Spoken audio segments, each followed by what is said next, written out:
What did I say, huh? What did I say? I told you no touchy. Now you suffer the bite of the lion and the clenching jaws of an alligator. No touchy. Especially not a fan of Diamond FM. Don't touch that radio set.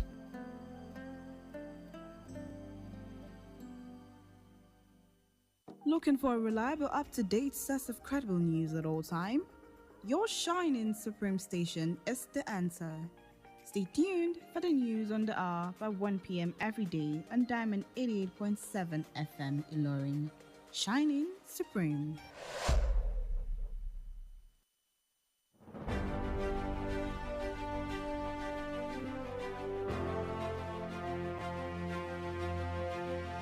From the news desk of Diamond 88.7 FM Ilorin, this is News on the Hour.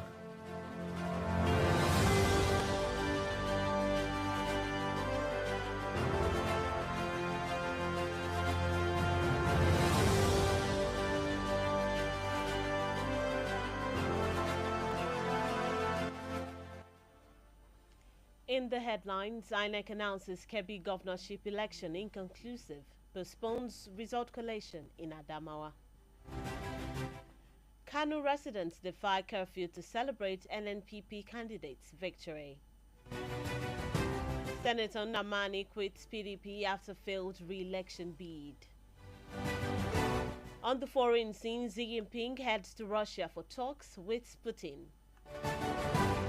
And in the world of sports, CAF salutes Rivers United after sealing quarter-final ticket.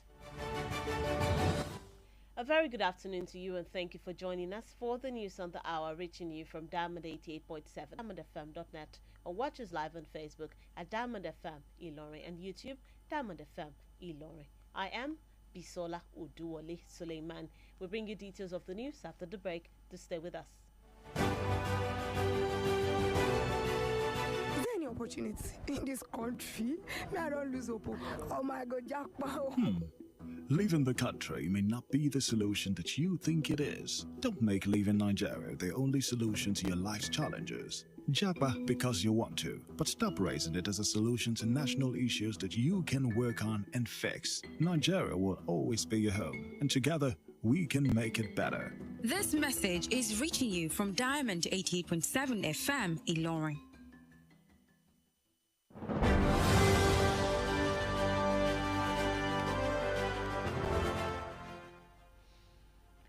Welcome back. Now the news in detail. The Independent National Electoral Commission, INEC, has declared the Kebbi State governorship election inconclusive. INEC's returning officer, Professor Yusuf Saidu, made the declaration today in Birnin Kebbi, the state capital. Professor Saidu said the measures became necessary because there were breaches of electoral laws that led to cancellations of results in polling units within 20 of the 21 local government areas. Added violence, destruction of election materials, disruption of electoral proceedings, and overvoting played a role in having the election declared inconclusive. Before declaring the election inconclusive, APC was leading the polls with 388,258 votes as against the 342,980 votes polled by the PDP. Officially, 7 of the 11 governors who sought re-election in the March 18 polls held across Nigeria have been declared winners by the Independent National Electoral Commission, INEC, to return to office for another 4-year term. They are Governor Abdurrahman Abdurrazak of Kwara State, Governor Babajide Sanwo-Olu of Lagos State, Governor Dapo Abiodun of Ogun State, Governor Seyi Makinde of Oyo State, Governor Inuwa Yahya of Gombe State, Governor Abdullahi Sule of Nasarawa State, and Governor Mai Malabuni of Yobe State. Also, 5 newcomers have won governorship elections in the country, and they are Umar Eno in Akwa Ibom State, Umar Namadi in Jigawa State, Diko Rada in Katsina State, and Ahmed Aliu Sokoto in Sokoto State. Of the 12, 9 of them belong to the ruling party, the All Progressives Congress, 2 are members of the People's Democratic Party, PDP, and 1 is a member of the New Nigeria People's Party, NNPP. Still in the news, the Independent National Electoral Commission, INEC, has postponed the collation of the Adamawa governorship election result from local government areas until noon. The State Collation Officer, Professor Mohammed Mele, and the Adamawa Resident Electoral Commissioner, Mr. Yakubu Ari, disclosed this today after the collation of results from 20 out of the 21 local government areas. He said that the exercise was postponed to enable verification of results and from the Fufore local government area, which were snatched. Meanwhile, residents of Kano State today defied the curfew imposed by the state government to celebrate the victory of the candidate of the New Nigeria People's Party, NNPP, Yusuf Abba, as the winner of Saturday's governorship election in the state. Videos show the residents in large numbers jubilating the emergence of Abba despite the dusk to dawn curfew imposed to curb a breakdown of law and order following tensions generated from the collation of results of the governorship and State House of Assembly elections in the state.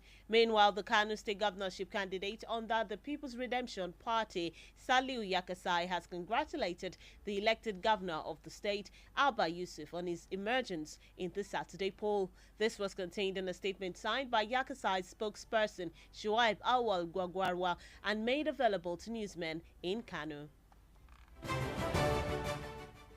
And in Kwara State, the Kwara State Police Command has neutralized 3 suspected kidnappers and arrested 9 others in a major crackdown on kidnapping activities and harvest of kidnapped suspects.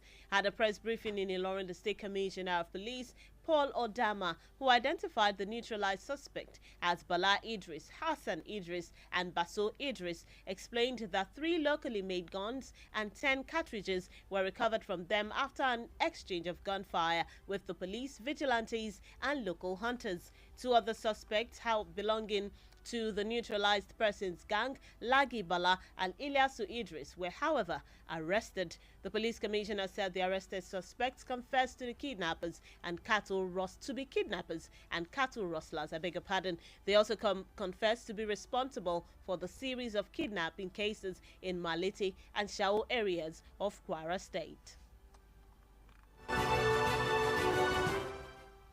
Still in the news, the senator representing Enugu East, Chimaroke Unamani, has formally withdrawn his membership of the People's Democratic Party, PDP, following his defeat at the hands of the Labour Party, LP. Labour Party's Kevin Chuku clinched the seat after having polled 69,136 votes to defeat Unamani, who scored 48,701 votes. Unamani, in a statement today, said after the consultations with his associates and constituents alike, he had decided to quit the People's Democratic Party on account of irreconcilable differences with the national leadership of the party.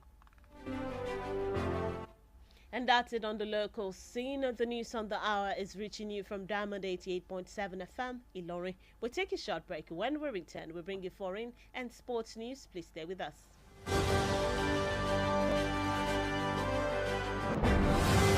Follow us on social media, Facebook, Twitter, and Instagram at Diamond 887 FM. Diamond FM, shining supreme.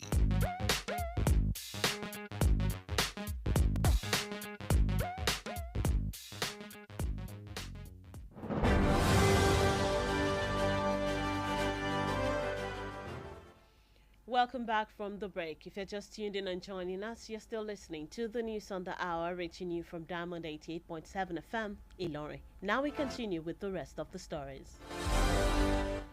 On the foreign scene, China's President Xi Jinping is due to meet Russian President Vladimir Putin in Moscow, kickstarting a 2-day visit. This will be Xi's first visit to Russia since Russian troops invaded Ukraine, as he is due to have lunch with Putin today, followed by talks tomorrow. The trip is taking place days after the International Criminal Court issued an arrest warrant for President Putin for an alleged war crime. Beijing has described it as a trip for friendship and peace, with Russia saying the leaders will discuss a comprehensive partnership and strategic cooperation. And that's it on the foreign scene. In sports news, Confederation of African Football CAF has congratulated Rivers United following their qualification to the last 8 of the Confederation Cup with a game to spare. In Sunday's Group B match day 5 fixture, Rivers United held Diabo Noirs of Congo Brazzaville to a 2-2 draw at the Godswill Akpabio International Stadium, Uyo. The Nigerian club will now face DR Congo's side Motema Pembe in their final Group B game on April 1st. And that's it in the world of sport. And with that, we've come to the end of the news on the hour for today. But before we go, here is a recap of the major highlights. INEC announces Kebbi governorship election inconclusive, postpones result collation in Adamawa. Kanu residents defy curfew to celebrate NNPP candidate's victory. Senator Namani quits PDP after failed re-election bid. On the foreign scene, Xi Jinping heads to Russia for talks with Putin. And in the world of sports, CAF salutes Rivers United after sealing quarter-final ticket. Did you know? Today, the 20th of March 2023, is the International Day of Happiness, established by the United Nations General Assembly in 2012. The day aims to make people around the world realize the importance of happiness within their lives. Diamond FM says, do not let the behavior of others destroy your inner peace. Nobody can bring you peace but yourself. For news coverage or information about happenings around you, kindly contact the Diamond FM newsroom number on 091 606 27526. The news on the hour was edited by Abdulafiz Oyewole. My name is Bisola Oduwole Suleiman. Thank you for listening to your shining Supreme station. To have a wonderful rest of the day.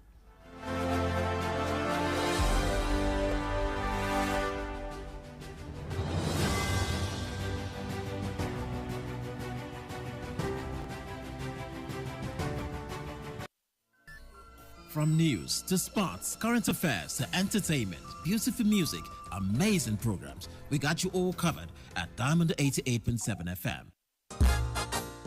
Orúkọ mi ni Yèyélúà Tóyìn Adégbọlá. Mo sì ti lé ní 50 ọdún láyé láàyè àtàyè ìdẹ̀ra. Ìgbòkègbodò mi pọ̀ gan-an nínú iṣẹ́ tí mo yàn láàyò gẹ́gẹ́ bí òṣèré orí ìtàgé. Kì í sì rẹ̀ mí, bẹ́ẹ̀ ni kì í sú mi. Àwọ̀ mi sì ń jí pépépé síbi ìtọ́mọ tuntun lójoojúmọ́. Ẹ fẹ́ mọ̀dí abájọ. Monomin Plus atẹ́jẹ̀ṣe oògùn tó ń fi epo ẹja cod liver oil ṣẹjọ́ ẹ̀ food supplement ni. Èròjà ẹ peléke, ó ń tara ṣe, ó ń mára dán, ó ń jẹ́ kọ́mọdé dàgbà dáadáa, ó sì ń jẹ́ kí àgbàlagbà máa ta kébékébé. Monomin Plus. Monomin Plus fún èròjà tó ń tún inú ara ṣe lẹ́yìn ìwádìí ìmọ̀ ìjìnlẹ̀. A tún fi èròjà cod liver oil epo ẹja sí i ló fi wá di oògùn méjì tá a papọ̀ sínú ẹyọ kan ṣoṣo. La fi ń pè é ní Monomin Plus. Iléeṣẹ́ Tuyi Pharmaceutical Industries Limited. Àwọn tó lórúkọ tó ṣe é gbẹ́kẹ̀lé níbi kápò oògùn òyìnbó ló ṣe é. Monomin Plus. Monomin Plus. Lọ́dún tá a wà yìí o, a máa ṣoríire. Ilé-iṣẹ́ wa lálùbáríkà tí pọ́ǹpì onílẹ̀ ìfọkànbalẹ̀ làwọn èèyàn ti ń ralẹ̀ torí pé ọ̀rẹ́ ará ìlú ni wá o. Òdodo ọ̀rọ̀ ni tí pọ́ǹpì concept onílẹ̀ ìfọkànbalẹ̀ sì ń pinrin ọdún fún gbogbo olóríire. Lọ́dún yìí ìwọ náà gbọ́dọ̀ ralẹ̀ o máa kọ́lé. Ilẹ̀ ríra ní ìrọ̀rùn gbà. Tẹ́ bá ti ra plọ̀tì ilẹ̀ wa kan tó wà lókè òyìn ní 500,000 naira péré. Ẹ ti láǹfààní láti gba ogún símẹ́ǹtì àpò 20 bags of cement lọ́fẹ̀ẹ́. Bákan náà nílé tó wà lóko olówó 150,000 naira péré ní plọ̀tì kan. Bẹ́ẹ̀ lẹ́ máa gba cement àpò 10 bags of cement lọ́fẹ̀ẹ́. Ilé kíkọ́ ti bẹ̀rẹ̀. Land Bank ilẹ̀ wa tó wà lélẹ́mẹ̀rẹ̀. Ilẹ̀ tá a rẹ̀ rà pamọ́ fúnra wa tàbọ̀ mọ́ tá a bí torí ọjọ́ iwájú sí ta o. 300,000 naira ní 500 square meter. 200,000 naira ní 300 square meter. Àwọn olóríire ti ń jàǹfààní yìí báyìí. Ó di Friday June 30 ọdún yìí kó tó parí. Ẹ tètè máa bọ̀ lọ́fíìsì tí pọ́ǹpì concept tó wà ní suite 8 legislative quarters along Yidi Road Ìlọrin telephone 0052888552. Tí pọ́ǹpì concept developer that cares. Diamond FM Ìlọrin, àwa là ń gbé ìròyìn àwọn ìṣẹ̀lẹ̀, orin àtàwọn amúlùdùn yògbà tí ò láfijọ́ ṣe ti aráyé. Látinú yàrá ìròyìn Diamond 88.7 FM Ìlọrin, ìròyìn ẹ̀kúnrẹ́rẹ́. nínú àkójọpọ̀ ìròyìn ilé wa tọ̀sán òní àjọ INEC kéde ètò ìdìbò gómìnà nípínlẹ̀ Kebbi gẹ́gẹ́ bí èyí tí ó kẹsẹ̀ járí bẹ́ẹ̀ ló sún àkójọ èsì ìbò gómìnà nípínlẹ̀ Adamawa síwájú. àwọn olùgbèlò kọ etí ikún sí àṣẹ fìdímọ́lé nípínlẹ̀ Kano láti yáyọ ìjáwé olúborí olùdíje lẹ́gbẹ́ òṣèlú NNPP. sẹ́nitọ̀ Nnamani fi ẹgbẹ́ òṣèlú PDP sílẹ̀ lẹ́yìn tó fìdí rẹmi ìbò. nílẹ̀ òkèèrè ààrẹ Xi Jinping ṣàbẹ̀wò sílẹ̀ Russia fún ìsọ̀rọ̀pọ̀ pẹ̀lú ààrẹ Putin. lábala eré ìdárayá àjọ CAF kí ikọ̀ Rivers United kú oríire lẹ́yìn tí wọ́n rí ìpele òmèsì oyọ̀bọ sí i. akínyìn pé ẹ̀ka sàn ẹ̀sìn bẹ́ẹ̀ ti ń darapọ̀ mọ́ wa fún àkójọpọ̀ ìròyìn ilé wa tọ̀sán òní láti yàrá ìròyìn iléeṣẹ́ wa Diamond 8.7 FM Ìlọrin. Tajudeen Akolawole Ishola ni oníròyìn yín. ẹ má gbàgbé láti tẹ̀lé wa lórí àtẹ ìtàkùn ayélujára www.diamondfm.net. ẹ bá wa dọ̀rẹ́ lórí ìtàkùn Facebook ní @Diamond 8.7 FM. ẹ wò wá lórí YouTube ní Diamond FM Ìlọrin. ẹ̀kúnrẹ́rẹ́ ìròyìn ń bọ̀ lẹ́yìn ìdánudúró ráńpẹ́ yìí. ilé ìtú sú mi mẹ́n ọlọ́run kíkọ̀ rẹ ní opportunity báyìí my ex ni mo jápa ni. o lè ṣídìí kúrò nílẹ̀ Nàìjíríà tán pátápátá gbà bẹ́ẹ̀ o kò ní ṣàìní àwọn ẹbí ọ̀rẹ́ àtolùfẹ́ rẹ lórí ilẹ̀ náà o lè jápa nítorí tí o fẹ́ láti ṣe bẹ́ẹ̀ ṣùgbọ́n sinmi rírannu mọ́ gẹ́gẹ́ bí ọ̀nà àbáyọ kan sí àwọn ìṣòro tó ń kojú orílẹ̀-èdè yìí lápapọ̀ kódà bí o bá tilẹ̀ kó gbogbo ohun tí í ṣe tirẹ̀ kúrò nílé síbẹ̀ ilé ẹni ní ilé ẹni ìlú rẹ ní Nàìjíríà jẹ́ yóò máa gbé ọ lọ́kàn lájò. Ìmọ̀ràn yìí ló ń dé sétí ìgbọ́yìn láti ìkànnì Diamond 88.7 Ìlọrin. ìròyìn ẹ̀kúnrẹ́rẹ́ láti ilé iṣẹ́ Diamond FM.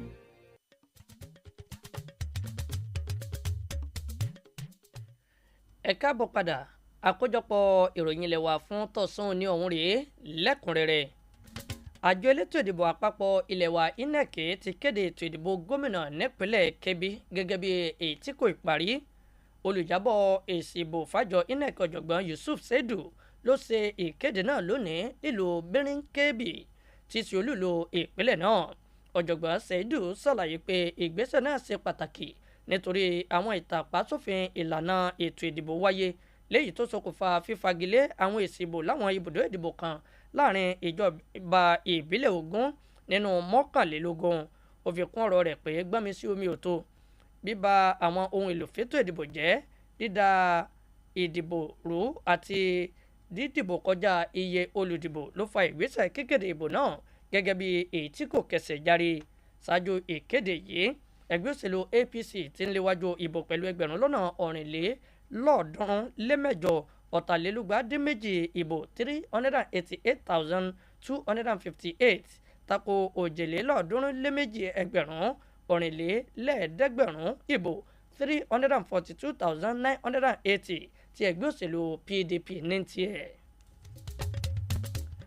7 nínú àwọn gómìnà 11 tí wọ́n fẹ́ padà sórí àlééfà nínú ètò ìdìbò ọjọ́ 18 oṣù kẹta yìí tó wáyé káàkiri ilẹ̀ Nàìjíríà ní àjọ INEC ti kéde gẹ́gẹ́ bí olùjáwé olúborí ìbò láti padà sọ́fíìsì fún sáà lọ́dún 4 míì.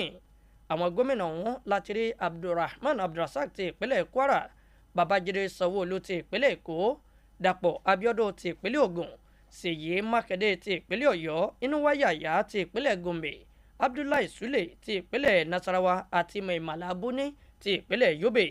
bákan náà àwọn 5 tuntun tí wọ́n ṣẹ̀ṣẹ̀ wọlé ìbò gómìnà lórílẹ̀‐èdè yìí láti rí Umo Eno nípínlẹ̀ Akwa Ibom, Umar Namadi ti ìpínlẹ̀ Jigawa, Dikko Rada ti ìpínlẹ̀ Katsina àti Ahmed Ali Sokoto ti ìpínlẹ̀ Sokoto. nínú àwọn 9 nínú wọn ló wá látinú ẹgbẹ́ òṣèlú APC tó ń ṣèjọba lọ́wọ́, 2 lọ́mọ ẹgbẹ́ òṣèlú PDP tí ẹnìkan sì jẹ́ ọmọ ẹgbẹ́ òṣèlú NNPP.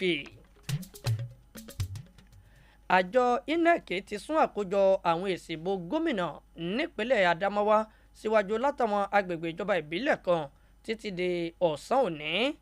òṣìṣẹ́ alákòójọ èsì ìbò ọ̀jọ̀gbọ́n Mohammed Mele àti kọmíṣánná àjọ INEC nípínlẹ̀ Adamawa Yakubu Are ló sísọ lójú egbò ọ̀rọ̀ yìí lónìí lẹ́yìn àkójọ àwọn èsì ìbò láti ìjọba ìbílẹ̀ 20 nínú 21. ọkùnrin ọ̀hún sọ pé ètò náà jẹ́ sísún síwájú láti fààyè gba àyẹ̀wò fínífíní sí àwọn èsì ìbò láti ìjọba ìbílẹ̀ Fufure èyí tí wọ́n ti jágbà. àwọn aráàlú nípínlẹ̀ Kánò tẹ àṣẹ kónílé-ó-gbélé tíjọba ìpínlẹ̀ náà gbé kalẹ̀ lójú mọ́lẹ̀ lónìí o láti yáyọ ìjáwé olúborí olùdíje fúnpò gómìnà lẹ́gbẹ́ òṣèlú NNPP Yusuf Abba tó jáwé olúborí ètò ìdìbò gómìnà ọjọ́ sátidé tó lọ yìí. àwọn fọ́nrán fídíò ló ṣàfihàn àwọn aráàlú tí wọ́n tú yájá jáde lọ́gbọ̀n láti yáyọ ìjáwé olúborí Abba tó ń ti àṣẹ fìdímọ́lé tíjọba pa láti àárọ̀ di alẹ́ láti lè dènà jàgídíjàgan nílùú. wàyí o olùdíje fúnpò gómìnà nípínlẹ̀ náà lábẹ́ ẹgbẹ́ òṣèlú PRP Saliu Yakasai ti kí gómìnà tìlú dìbò yàn Abba Yusuf lórí ìjáwé olúborí rẹ̀ níbi ètò ìdìbò ọjọ́ sátidé. èyí jẹyọ nínú àtẹ̀jáde kan tí agbẹnusọ fún Yakasai Saibu Awa fọwọ́ sí tó tẹ àwọn oníròyìn lọ́wọ́ nílùú Kánò. iléeṣẹ́ ọlọ́pàá nípínlẹ̀ Kwara ti ṣekú pa afurasí ajínigbé 3 tí wọ́n sì náwó gan àwọn 9 míì nínú ìkọlù líle kan sí ibùba àwọn ajínigbé àti ìgbéná ogun kojú iṣẹ́ owó wọn. níbi àkójọ oníròyìn kan nílùú Ìlọrin ní kọmíṣánná ọlọ́pàá Paul Odama ẹni tó dárúkọ àwọn afurasí tí wọ́n mú balẹ̀ náà bíi Bala Idris, Hassan Idris àti Baso Idris ṣàlàyé pé ìbọn 3 àti nǹkan ìjagun míì ni wọ́n rí gbà lọ́wọ́ wọn lẹ́yìn ìdojúbakọrẹni pẹ̀lú àwọn ọlọ́pàá, àwọn ikọ̀ fìgìláńtì àtàwọn ẹgbẹ́mọdé. àwọn afurasí 2 míì tí wọ́n wà nínú ikọ̀ àwọn afurasí tí wọ́n ṣubú lójú ìjà ọ̀hún láti rí Lági Bala àti Ilyasu Idris tí ọwọ́ sì ti bà wọ́n. kọmíṣánná ọlọ́pàá ọ̀hún sọ pé àwọn afurasí tọ́wọ́ tẹ̀ jẹ́wọ́ pé ajínigbé àti ají ẹran gbé làwọn. bákan náà ni wọ́n jẹ́wọ́ pé àwọn làwọn wà nídìí ọ̀kọ̀ òjọ̀kan ìṣẹ̀lẹ̀ ìjínigbé tó wáyé ní agbègbè Màlété àti Ṣàó nípínlẹ̀ Kwara. aṣòfin àgbà tó ń ṣojú ẹkùn ìdìbò ìlà oòrùn ìpínlẹ̀ Enugu Chimaroke Nnamani ti ju ẹgbẹ́ òṣèlú People's Democratic Party PDP sílẹ̀ pọ̀ bí àmúkú ọ̀sán láti lọ sí ibòmíì bó ṣe ṣubú yakata sọ́wọ́ ẹgbẹ́ òṣèlú Labour Party. Kevin Chukwu tẹgbẹ́ òṣèlú LP ló gba ìjókòó náà lẹ́yìn tó rí 89,136 ìbò 69,136 láti fẹ̀yìn Nnamani bẹ́lẹ̀ ẹni tóun rí 52,500 àtẹyọkan ìbò 48,701. Nnamani nínú àtẹ̀jáde kan lónìí sọ dímọ̀ pé lẹ́yìn ìforíkorí pẹ̀lú àwọn alájọṣe òun ti pinnu àti fi ẹgbẹ́ òṣèlú PDP sílẹ̀ lórí ọ̀rọ̀ pé gbogbogbò tí ń bẹ nínú ìgbìmọ̀ adarí ẹgbẹ́ òṣèlú ọ̀hún kò níyanjú. bẹ́ẹ̀ bá ṣẹ̀ṣẹ̀ ń darapọ̀ mọ́ wa àkójọpọ̀ ìròyìn ilẹ̀ wa fún tọ̀sán òní ló ń dé sétìgbọ̀ yín láti iléeṣẹ́ Diamond 88.7 FM Ìlọrin. à ń lọ sẹ́nu ìdánudúró ráńpẹ́ báyìí tá a bá padà dé ìròyìn tẹ̀síwájú nílẹ̀ òkèrè àti lábala eré ìdárayá ẹ má gbé kúrò níkànnì Diamond 88.7 FM.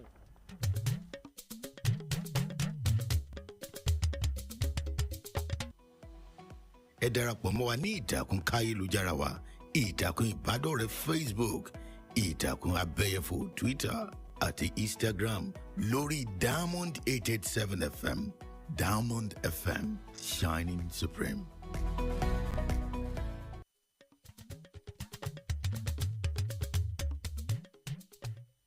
ẹ káàbọ̀ padà bẹ́ẹ̀ bá ṣẹ̀ṣẹ̀ ń darapọ̀ mọ́ wa àkójọpọ̀ ìròyìn ilẹ̀ wa fún tọ̀sán òní ló ń dé sétìgbọ̀ yín láti iléeṣẹ́ Diamond 88.7 FM Ìlọrin. ìròyìn ń tẹ̀síwájú nílẹ̀ òkèrè. ààrẹ Xi Jinping tilẹ̀ China yẹ kó jókòó ìpàdé pẹ̀lú ààrẹ ilẹ̀ Russia Vladimir Putin nílùú Moscow gẹ́gẹ́ bó ṣe ń bẹ̀rẹ̀ àbẹ̀wò ọlọ́jọ́ méjì kan. èyí ni yóò jẹ́ ìgbà àkọ́kọ́ tí ààrẹ Xi Jinping ní ṣàbẹ̀wò sílẹ̀ Russia látìgbà táwọn ọmọ ogun ilẹ̀ Russia ti yàbò ilẹ̀ Ukraine gẹ́gẹ́ bí yóò ṣe tọwọ́ bọwọ́ jẹun ọ̀sán pẹ̀lú Putin lónìí táwọn ìsọ̀rọ̀pọ̀ yóò sì wáyé lọ́la. àbẹ̀wò náà ló wáyé lẹ́yìn ọjọ́ díẹ̀ tí ilé ẹjọ́ tó ń gbẹ̀sùn ìwà ọ̀daràn lágbàáyé ti gbéwèé àṣẹ ìgbéni síta fún ààrẹ Putin fún ẹ̀sùn ìwà ọ̀daràn ìkógunjàló. lábala eré ìdárayá àjọ káfù ti kí ikọ̀ agbábọ́ọ̀lù Rivers United tilẹ̀ wa Nàìjíríà kú oríire látàrí ìpegedé wọn sípele ẹlẹ́ni mẹ́jọ tó gbẹ̀yìn nídíje Confederation Cup pẹ̀lú ìfẹsẹ̀wọnsẹ̀ kan tó ṣẹ́kù. Níbi ìfẹsẹ̀wọnsẹ̀ karùn-ún lọ́jọ́ àìkú ni ikọ̀ Rivers United ti gba omi ayò méjì pẹ̀lú ikọ̀ Debonel tilẹ̀ Congo Brazzaville ní pápá ìṣeré ńlá ti Godswill Akpabio tó wà nílùú Uyo. Ikọ̀ agbábọ́ọ̀lù láti ilẹ̀ Nàìjíríà ọ̀hún yóò máa kojú ikọ̀ Motema Pembe tilẹ̀ olómìnira Congo nípele tó gbẹ̀yìn ní gúrùpù lọ́jọ́ kìíní oṣù kẹrin ọdún yìí. Kí n tó parí àkójọpọ̀ ìròyìn ilé wa fún tọ̀sán òní, kókó tó wà nínú rẹ̀ rí lẹ́ẹ̀kan sí i.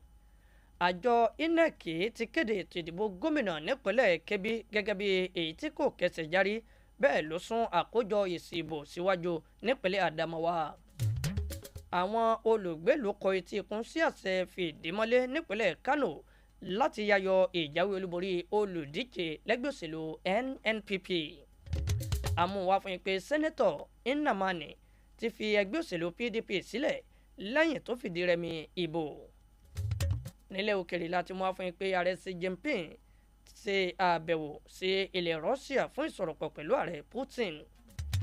Lábala eré ìdárayá àjọ káfù ti kí ikọ̀ Rivers United kú oríire lẹ́yìn tí wọ́n rí ìpele kò mẹ́sì ó yọ bọ́ sí i.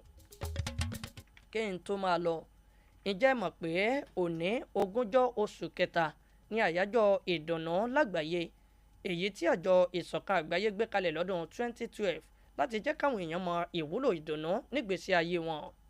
Diamond FM sọ lónìí pé má ṣe jẹ́ ìhùwàsí àwọn ẹlòmíì ba àlàáfíà tí ń gbénú rẹ jẹ́ o. Ẹnìkan kò lè mú àlàáfíà wá bá o bí kò ṣe pé ìwọ gan ló lè lépa àlàáfíà fúnra rẹ̀. Fún ìròyìn nípa tó ń ṣẹlẹ̀ láyìíká yín tẹ́ fẹ́ fi tó yàrá ìròyìn iléeṣẹ́ wa Diamond FM létí ẹ̀ka sí wa lórí ẹ̀rọ ìbánisọ̀rọ̀ 091-606-27526. Abdulhafiz Oyewole lólóòtú àkójọpọ̀ ìròyìn ilẹ̀ wa fún tọ̀sán òní. Tajudeen Akolawole Ishola ló tún sédè àbínibí tó mú wá sí etí gbọ̀nyìn. Ẹ̀sìn púpọ̀ bẹ́ẹ̀ sí ń tẹ́tí sí ìkànnì yín tó ta wọn yọ.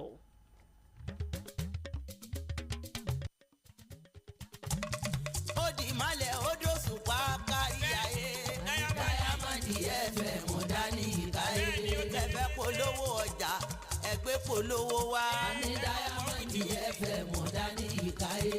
Bẹ́ẹ̀ bá fẹ́ ṣe gbéyàwó ẹgbẹ́ polówó wá o. Diamond FM dání ìkáyé. Bẹ́ẹ̀ fẹ́ sòkú ẹgbẹ́ polówó wá o. Diamond FM dání ìkáyé. Ìyálájẹ bàbá lọ́jà ẹgbẹ́ polówó wá o.